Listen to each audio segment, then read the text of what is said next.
Hey, Steve Mignani here. Before we get to our junkyard crawl video for today, just a heads up, on October 1st, if you're in the Durant, Oklahoma area, I'll be there live at Spanky Assiter's inaugural Freedom Choctaw Collector Car Auction at the Choctaw Casino and Resort Event Center, again in Durant, Oklahoma, where a whole bunch of cool collector cars are going to get sold, many of them at no reserve. And I'll be on the stage live doing commentary.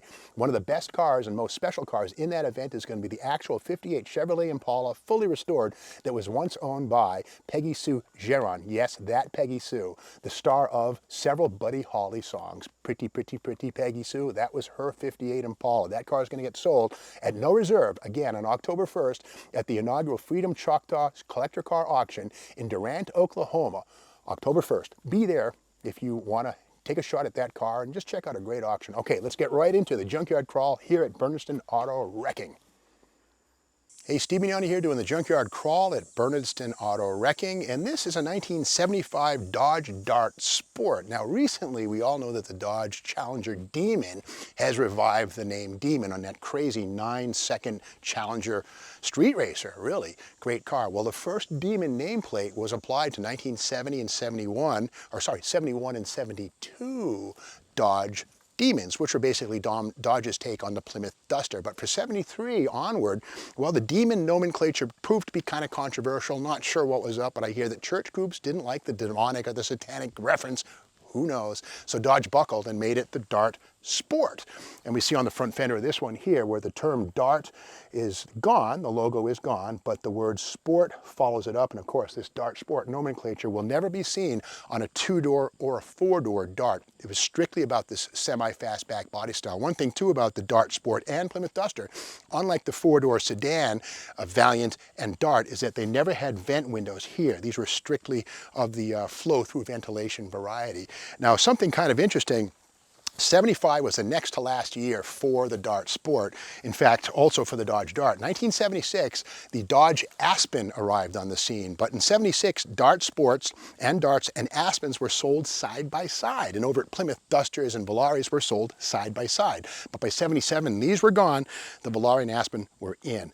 But something kind of weird, for 1973, Chrysler facelifted these cars. But here's the weird thing, this hood right here is the same piece seen on a 1969 Plymouth Barracuda.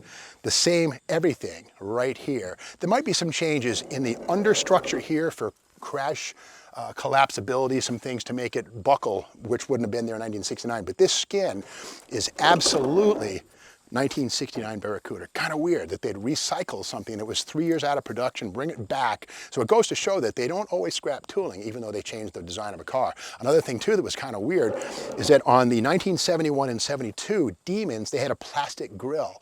Well, for 73 onward, the grille was still plastic, but the headlight surrounds went to stamped aluminum like this. Now these are also the same as 1967 Dodge Dart items.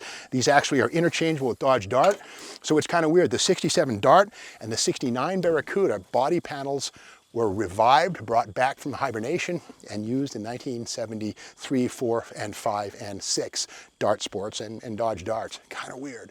Okay, under the hood, we see here the mighty Leaning Tower of Power. This is a 225 slant 6, and check this out. There were 37,192 Dart Sports built in 1975, and all but 8,801 were 6 cylinders. In other words, the V8s were very much in the minority, as the mid-70s were all about OPEC, fuel economy, and there's even a thing called the Dart Light, the Dart Sport Light, which had an aluminum underskin on the hood, an aluminum transmission case on the manual transmissions, a high-flow exhaust system, and shaved about 150 pounds. And again, the Dart Sport Light was a fuel economy special. They actually made those in 1976. This is not a Dart Sport Light, but again, Chrysler was doing everything they could to wring out fuel economy in their vehicles, whether they were large or small.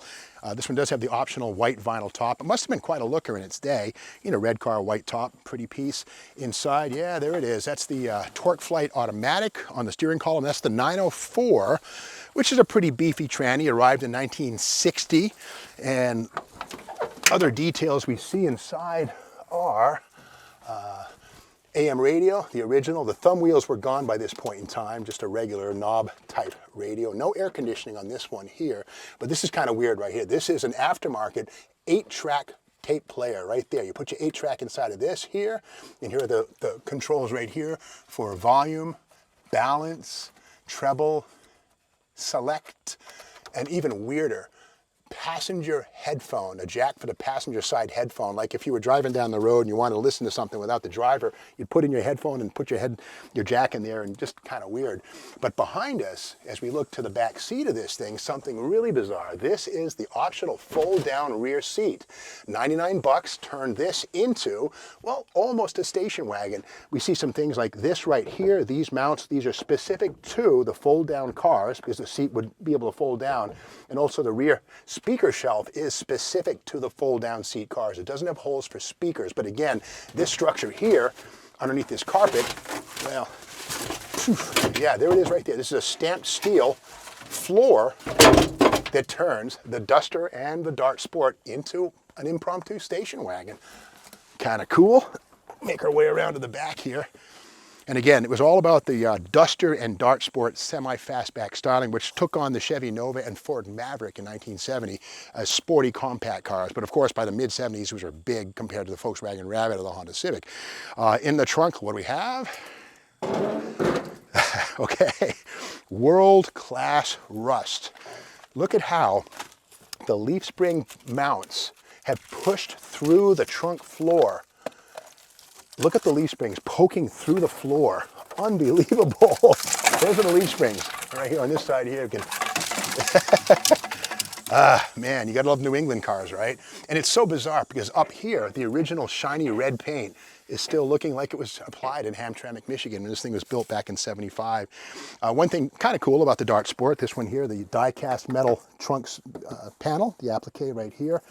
And as we get into the '73 and onward, these rubber panels right here fill the gap between the energy absorbing bumper and the body, because the bumpers had to be located further out about 2 inches in order to accommodate those hydraulic pistons and mounts that would abide by the federal 2.5 mile per hour impact and 5 mile per hour impact up front standards, wherein the car had to bounce back from light impacts without showing damage. And again, from the days when legislators were designing cars. Now, something kind of interesting is this right here. This is a 1973 Chrysler Corporation annual report. If you were a shareholder at Chrysler Corporation, this is what would arrive in your mailbox to tell you how things were going at Chrysler. And look on the back right here, all the different cars they make. Get small cars from Chrysler Corporations are great, it says right here. Barracuda, yeah, Hang 10, Swinger, all these great names. The Duster, the Scamp, Dart, Colt, oh boy, special edition, all these good things. Space Duster, that Space Duster is the Plymouth version of what we have right here.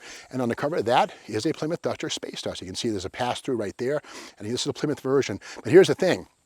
In 1973, Chrysler was doing pretty good. To our shareholders, taken as a whole, 1973 was an excellent year for Chrysler Corporation. Worldwide sales by Chrysler and its consolidated subsidiaries were a record $11.8 billion, up 20.6% from 1972 sales of $9.8 billion.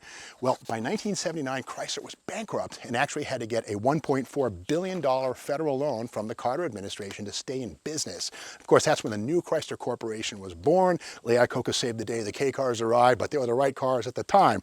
But here's a little hint as to what was coming. In the back of this thing, we can see this is basically sales, and this is 69, 70, 71, 72. Small cars, 1969, 363,000, and all of a sudden in 1970, 590,000, 618,000, 617, 749. So these are the small cars. The intermediates, by contrast, in 69 went from 420 to 277 to 272 to 312. So basically, 1970 was the year that small cars and small thinking really became a big deal. And the small Chrysler vehicles, the Colt, the Cricket, yes, the Dart and the Duster and the Dart Sport, were the cars that carried the weight. Meanwhile, the full-size cars and mid-size cars were tanking hard, and that's largely why by 1979, Chrysler was in the dumper.